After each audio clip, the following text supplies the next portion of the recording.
Prazer, viu, Prazer é ter meu, prazer é o meu. senhor aqui com a gente. Antes até da gente conversar sobre o estudo de violência extrema, eu fiquei bastante impressionado com o seu currículo. Eu não sabia que, além de jornalista, além da sociologia, o senhor foi deputado federal eleito em 98? Fui deputado estadual, 2 mandatos, fui Ah, vereador, deputado estadual. estadual, federal e vereador. Eu fiz Ah, ok. toda... Todo o caminho. todo o caminho. Se pegar a trajetória de mandatos, foram 18 anos. Então, uma vida, né? Bastante tempo. E durante esse período, o senhor presidiu a Comissão de Cidadania e Direitos Humanos, a Comissão de Defesa dos Direitos Humanos. Então, lidar com essas questões sociais já vem bem antes até dessa pesquisa Sim. que o senhor desenvolveu, né? Sim, sem dúvida. Na verdade, o que aconteceu comigo foi um processo um pouco diferente da maioria das pessoas que fazem pesquisa, que estudam, né? Eu tive durante muitos anos uma militância muito ativa em direitos humanos e essa militância me levou ao tema da violência, me fez conhecer muito de perto o tema das prisões no Brasil, das FEBEMs, antigas FEBEMs, né? Dos manicômios judiciários, enfim, toda a situação de exclusão que é pouco ainda conhecida no Brasil, eu convivi durante, sei lá, mais de 20 anos, muito proximamente. E depois que eu me afastei da política e saí fora, digamos, dessa militância política, eu fui para a academia, fui estudar e estudei um período fora do Brasil. Isso me deu também uma chance de me aprofundar, fui fazer o meu mestrado e meu doutorado em sociologia muito tempo depois, né? Então, acabei juntando, talvez, duas experiências importantes, que é a experiência prática de convivência com o tema da violência e a experiência de estudo acadêmico, de pesquisa. O que seria a caracterização, a conceituação de violência extrema? O que seria violência extrema? Ótimo, essa é uma pergunta muito boa, porque a violência extrema não é um conceito na criminologia. Não é assim um conceito que seja usado, seja tradicional na sociologia e na criminologia. Eu estou propondo, inclusive, que esse conceito passe a ser um conceito importante, né? A ideia, como eu trato no livro, é a ideia de que há um tipo de violência, Wagner, que é uma violência aparentemente incompreensível, que é aquela violência onde o sujeito pratica sem nenhuma motivação, aparente, né? Sem nenhum tipo de provocação da vítima, por exemplo. Né? Ok. Então, a gente compreende quando um assaltante, por exemplo, ele vai praticar um assalto e a vítima reage. E por conta dessa reação, acaba levando a pior, muitas vezes. Tu sabe o que aconteceu, né? Mas e quando o assaltante vai praticar esse assalto e a vítima não reage? E mesmo assim recebe um tiro. Quer dizer, esse tipo de violência eu chamo de violência extrema. É a violência que não é motivada por uma provocação, ainda que mínima, né, da vítima. E a minha ideia, portanto, era estudar esse tipo de comportamento, que é o mais grave entre todos. Entre todos os comportamentos violentos, esse é o mais grave, né? Que em geral envolve cenas de homicídio, ou de vários homicídios praticados por uma mesma pessoa. Então, a primeira providência que eu tomei na minha pesquisa foi, a pesquisa do meu doutorado, enfim, foi identificar um grupo de jovens envolvidos em atos desse tipo. Né? Então, depois de examinar centenas de prontuários, ter acesso a muitos prontuários de jovens internos, né, que estavam em medida socioeducativa de privação da liberdade, presos para todos os efeitos, né? Dentro da fase do Rio Grande do Sul, a nossa antiga FEBEM, eu identifiquei um grupo de aproximadamente 20 jovens, né? No final acabou sendo 17, que eu pude entrevistar pessoalmente numa metodologia que a gente chama de abordagem de história de vida, que é uma entrevista muito longa, em profundidade. Em geral, elas duram 4 horas, 5 horas, cada entrevista, né? E tudo que me interessava nessas entrevistas era que esses meninos me contassem a história da sua vida, né? Aquilo que eles lembravam de família, de escola, né? Enfim, toda a sua vida anterior ao ingresso na vida criminal. Eu imagino que sejam conversas muito duras de se ter, inclusive, né? Tanto de ouvir esse tipo de informação, quanto de conseguir entrar na alma dessas pessoas, né? Conseguir que eles se abrissem e contassem realmente tudo. Sim, de fato. Acho que aí conta uma série de coisas. Talvez a minha experiência um pouco também de visitas a essas instituições muito lá atrás, durante muitos anos, me ajudou bastante. Por exemplo, a primeira entrevista que eu fui fazer, o monitor na fase que trouxe o menino, trouxe esse menino, de acordo com as normas da casa, algemado, com as mãos para trás, né? E na sala onde eu deveria entrevistá-lo, ele deveria ficar na mesa próximo da janela e eu, como entrevistador, deveria ficar voltado para a porta. É como se houvesse uma ecologia do medo, né? Onde o profissional tem que ficar próximo da porta para fugir, em caso haja alguma intercorrência, né, ali. E a primeira providência que eu pedi, que eu solicitei ao monitor, é que ele retirasse as algemas. Eu não ia entrevistar um menino durante 5 horas algemado, é um Claro, absurdo. claro. E eu inverti essa ecologia do medo, né? E sentei onde as pessoas devem sentar. Obviamente, numa sala, eu vou ficar pro outro lado da porta, né? E o garoto mais próximo da porta. Eu acho que isso também sinalizou logo no início que eu não tinha medo deles, né? Que eles não tinham nenhum motivo para ter medo da entrevista comigo. Tanto que eu solicito, depois de explicar o que se tratava, qual era o objeto daquela entrevista, daquela pesquisa, eu pedi autorização para gravar as entrevistas, né? E todos eles me deram autorização. Eu tenho entrevistas gravadas. Claro, depois na publicação do trabalho, no livro que saiu, a gente vai mudando as identidades para que eles não sejam reconhecidos. Sejam preservados, né? Mas enfim, eles me contaram coisas que a polícia não sabe, que eles poderiam se complicar, inclusive, né, se eu rompesse esse pacto de confiança. Então, eles ficaram muito à vontade e foram falando muito, né? Eu diria, tu perguntou assim que é difícil, é claro, é difícil, as situações que eles vão relatando que mexem muito contigo, tu precisa dominar essa sensação, né? Uhum. Mas também é interessante o quanto foi bom para eles, né? Se abrirem. Se abrirem. É impressionante. Teve um dos meninos que disse foi tão duro falar, mas foi tão bom. É paradoxal isso, mas na verdade é o seguinte, eu me dei conta de que grande parte desses jovens talvez em nenhum momento da vida tenham sido escutados, né? Acaba sendo terapêutico, né? Sem dúvida alguma. Agora, professor, o senhor também, além desse grupo de jovens, nessa faixa etária, foram 17 no final 17, das contas, o primeiro né? grupo foi 17. O que eu achei interessante é que o senhor pediu para que cada um indicasse um amigo de infância que não teve um envolvimento posterior com o crime. Exato. O senhor também foi atrás desse grupo. Sim, isso foi a parte mais difícil, porque dos 17 que eu entrevistei em profundidade, ao final da entrevista eu pedia para que me desse uma indicação de um colega de infância que eles tinham certeza que não havia se envolvido com crime. E dos 17, 16 me deram indicações. Um menino tentou, mas ele não lembrava. Ele disse, olha, todos meus amigos de infância estão no crime, né? Não tinha nenhum. Não tinha nenhum que ele se lembrava, assim, de certeza que não havia envolvimento. Mas os outros 16 se lembravam, fulano. Só que as indicações que eles me deram eram todas assim, o primeiro nome, às vezes o apelido do menino, e uma situação assim muito aproximada de moradia, né? Não tinha endereço. Não tinha endereço. Então eu tinha que procurar no interior da região metropolitana de Porto Alegre, perto de uma borracharia, na cidade vizinha, o sujeito que era filho do borracheiro. Foi muito difícil encontrar os outros, né? Mas encontrei, das 16 indicações, encontrei 11 dos jovens, e esses 11, então eu repito o procedimento de entrevista em profundidade. Então é mais horas e horas de conversa com esses meninos que eram trabalhadores, que não haviam se envolvido nunca com crime. Então eu tinha dois grupos, ao final, da primeira parte da pesquisa, a parte qualitativa, eu tinha um grupo de jovens matadores, que haviam se envolvido com crimes muito graves, alguns com vários homicídios. Tem um menino que eu entrevistei, com 20 anos, ele tinha 8 homicídios. 8 com 20 anos. Né? É uma coisa muito forte, impressionante. Né? E um grupo de jovens da mesma idade, igualmente pobres, que haviam se criado nas mesmas condições, né? Então um grupo pareado, como nós chamamos, né? De jovens que viraram trabalhadores. Então eu queria saber qual é a diferença entre esses que foram para o crime e esses que foram, né, para o mercado de trabalho. E aí, qual é a diferença? Pois então, o primeiro grande problema é que havia situações muito diferentes entre os dois grupos, né? Várias situações diferentes e muitas coisas similares. Esse é um problema dos estudos qualitativos, você tem dificuldade de afirmar taxativamente uma relação causal. Né? Não é isso que causa isso. Né? Eu tinha ali pistas, né? Apareceram várias pistas importantes, mas eu não poderia afirmar nessa parte da pesquisa que o motivo era X ou Y. Isso me obrigou a fazer uma segunda parte da pesquisa, agora quantitativa, aplicando um questionário muito vasto, um questionário com mais de 100 perguntas, com 2 instrumentos internacionais que foram amplamente validados. Então, eu adapto esses 2 questionários para a realidade brasileira e aplico nesses 2 grupos e em mais 3 grupos. Aí eu vou para dentro do Presídio Central de Porto Alegre e aplico os questionários em um grupo de presos condenados por homicídio, então crimes com violência, e um grupo de presos condenados por receptação, que é o tipo de crime sem violência, né? Receber alguma coisa que foi furtada, enfim.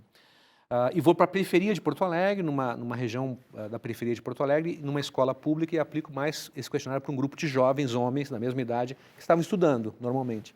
Então agora eu tenho 5 grupos, ao todo são 111 jovens, todos pobres, todos mais ou menos da mesma idade, alguns soltos, outros presos, né? E agora eu tenho uma quantidade enorme de dados para cruzar. Aí se faz o cruzamento de dados. Esse cruzamento de dados, Wagner, até para o telespectador, para o nosso ouvinte que não tem maior intimidade com essas técnicas, mas é uma coisa assim que hoje, já há muito tempo, isso é feito muito com softwares de estatística, né? Então, na época eu usei SPSS, que é o software mais comum de processamento estatístico. Hoje há outros softwares mais desenvolvidos, bem interessantes, mas você alimenta o computador com esses dados e pede para fazer os cruzamentos, né? Então, análise fatorial, análise de regressão, stepwise, uma série de técnicas que vão estabelecendo o seguinte: quais são as condutas que estão relacionadas com comportamento violento, e pelo nível de correlação eu posso estabelecer, inclusive, causação, eu posso chegar a causa, algumas causas, né? E eu cheguei, né? A coisa mais impressionante do estudo é essa, que ao final eu imaginava muito assim que, bom, ia aparecer muito o tema da violência doméstica, muita situação de crianças que foram espancadas quando eram, né, crianças pelos seus pais ou padrastos. Isso também tem a ver, claro, tudo isso tem a ver. Mas o tema central, que aparece assim como responsável por mais da metade dos problemas, especialmente por essa disposição de matar, é chamado de treinamento violento. O que é o treinamento violento? É a iniciação no mundo do crime, em geral por alguém alguns anos mais velho, né? O guri pode ter 12, 13 anos e ser inserido nessa lógica por alguém que tem 15, né? É 2 ou 3 anos mais do que ele. Que vai ensinar, primeiro, como é que se usa uma arma, que tipo de arma é essa, várias armas vão ser ensinadas, como é que ele vai manusear, como é que ele municia essa arma, como é que ele controla, como é que ele conserva, e também nos indicadores que envolvem os valores desse mundo do crime. Então, por exemplo, o tema da coragem, do jovem que não vacila diante da perspectiva de uma prática violenta, tudo isso é ensinado. E quem são esses jovens que são recrutados pelo crime, especialmente pelo tráfico de drogas? São jovens que saem da escola precocemente. Então o tema da evasão escolar é central. Eu achei interessantíssimo, porque a gente sempre pensa que porque a pessoa está no crime, então ela deixa a escola. Mas é o contrário. Você faz uma inversão aqui, né? Então, porque ela não está na escola, ela acaba tendo a oportunidade de ir para o crime. A gente até separou uma frase que você diz, eu acredito que no livro, onde a escola falha, o crime é bem sucedido. Isso. E é interessante porque, como você descreve que alguém um pouco mais velho acaba inserindo esse um pouco mais novo no mundo do crime, é um trabalho de mentoreamento. Exatamente, é um né? mentor. Exatamente. E a escola, ela parece que não consegue sociabilizar esse indivíduo de forma tão fidelizada quanto o crime consegue. Sim, sim. Esse é um ponto central, Wagner, que é o seguinte: às vezes as pessoas imaginam, erroneamente, que os jovens mais pobres na periferia das cidades brasileiras acabam aderindo ao crime, especialmente ao tráfico de drogas, basicamente por conta do dinheiro. Então, na cabeça das pessoas parece que o tema central é o dinheiro. É financeiro, econômico. Claro, o dinheiro conta muito, é evidente que conta. Ele vai ganhar no mês muito mais do que o pai ganha trabalhando, então isso tem uma importância evidente para ele. Mas não é o único motivo e talvez não seja o motivo principal. O que a minha pesquisa demonstra muito claramente também é o seguinte: essa adesão desse jovem ao tráfico dá a esse menino coisas que ele não tinha até então. Por exemplo, ele passa a ser alguém, né? Ele era, para todos os efeitos, nada, né? Quando ele entrou no tráfico, ele ganha uma pistola, ele tem um revólver que ele está usando, agora ele ganha uma grana que lhe permite comprar um tênis de marca, uma roupa melhor. As meninas daquele entorno começam a cobiçá-lo, né? Querem namorar com ele, querem ficar com ele, porque ele passou a ser um cara agora que impõe respeito, né? Então, esse menino que até então não era nada, ele passa a ser alguém. Então, o tráfico dá a ele uma noção de pertencimento, de autoria. E é por isso que nós não vamos disputar com o tráfico, esses meninos, apenas pensando em dinheiro. Nós vamos ter que pensar em outras coisas. Por exemplo, como é que ele é respeitado no seu meio, como é que a sua autoria é homenageada, como é que eu respeito essa autoria. Então, grande parte, por exemplo, hoje de iniciativas, tem muitos programas no Brasil interessantes, alguns têm resultados positivos de prevenção à violência de jovens. Por exemplo, quando chama esse menino para alternativas culturais ou esportivas. Então, de repente, ele passa a ser alguém na prática de um esporte, ele passa a ser alguém na cultura, ele escreve poemas, ele está fazendo alguma música, de alguma maneira, ele está produzindo algo. Ele vira autor, né? Ele tem respeito. Ele é inserido dentro de um contexto. No contexto dos seus pares, né? E passa a ser alguém entre os seus pares. Isso é fundamental para que ele permaneça. E a escola, especialmente, Wagner, esse é um tema assim, que é um desafio para o Brasil, né? A escola pública no Brasil, ela vive uma crise muito séria, uma escola que tem indicadores em geral muito baixos de aprendizagem, né? Mesmo de alfabetização, nós temos muitas dificuldades na escola pública brasileira, os nossos professores são tão desprestigiados, em geral recebem baixos salários. Há uma série de questões que precisam ser resolvidas. Mas o tema central é o seguinte, é preciso lutar por evasão zero. Quer dizer, nós temos que nos colocar como desafio para o Brasil a ideia de que esses jovens não podem sair da escola. Em 2013, Nações Unidas divulgou que 4 alunos que entram, de cada 4 que entram no ensino fundamental, 1 vai abandonar a escola.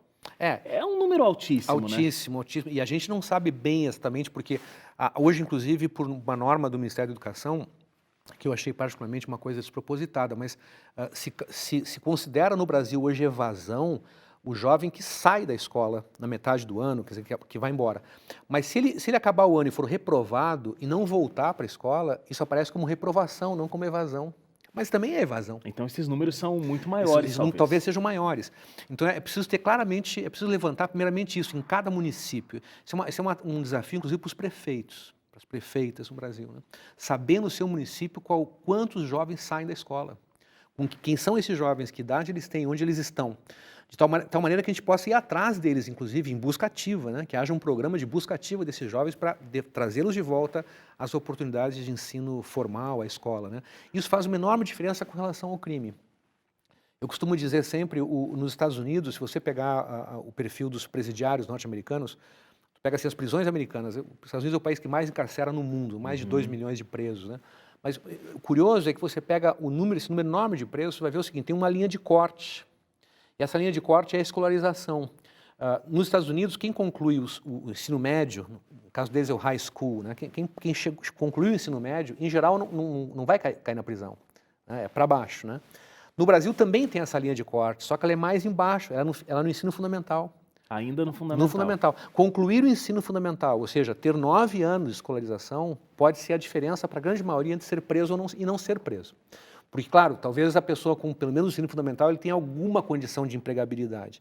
Agora, sem o ensino fundamental é muito difícil, né? Com certeza. Quer dizer, como é que ele vai, até para operações básicas, né? A grande parte desses jovens que eu entrevistei, Wagner, eles são semi-alfabetizados. Eles não sabem ler e escrever direito, com 20 anos. E nessa linha da evasão escolar, a gente tem um nível altíssimo comparado a outros países do mundo. Sim, né? Seguramente. Você pega os países com maior número de IDH, a gente é o 3º colocado de 100 países com a maior taxa, né, desse Sim. IDH. A gente tá muito na frente de países que têm uma condição de desenvolvimento muito menor do que a nossa.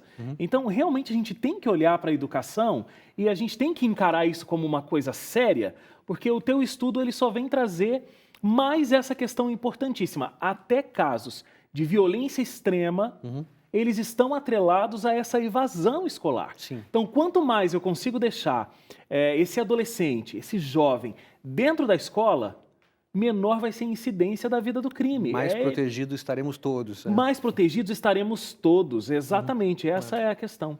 Professor, parabéns pela sua pesquisa. Obrigado. Muito obrigado pela sua presença aqui. Deixa eu só dizer o nome do livro. Claro, posso dizer, por favor. O livro saiu recentemente, ele dificilmente é encontrado em livrarias. Uma editora do Paraná, a Pris, mas o livro chama A Formação de Jovens Violentos, um estudo para a etiologia da violência extrema, né? Então se consegue basicamente encomendando pelo site da editora, né? Qual é o site da editora? Não vou lembrar agora, mas Apris, com 2 P's, Apris é o nome da editora, então quem entrar no Google com esse nome encontra o site. Editora Apris. Apris, isso. Para quem está assistindo a gente na televisão, está aparecendo aqui no vídeo, a Apris é a editora, dá para entrar e fazer a encomenda então por lá. Professor, muito obrigado mais uma vez pela presença. Até a próxima. Até.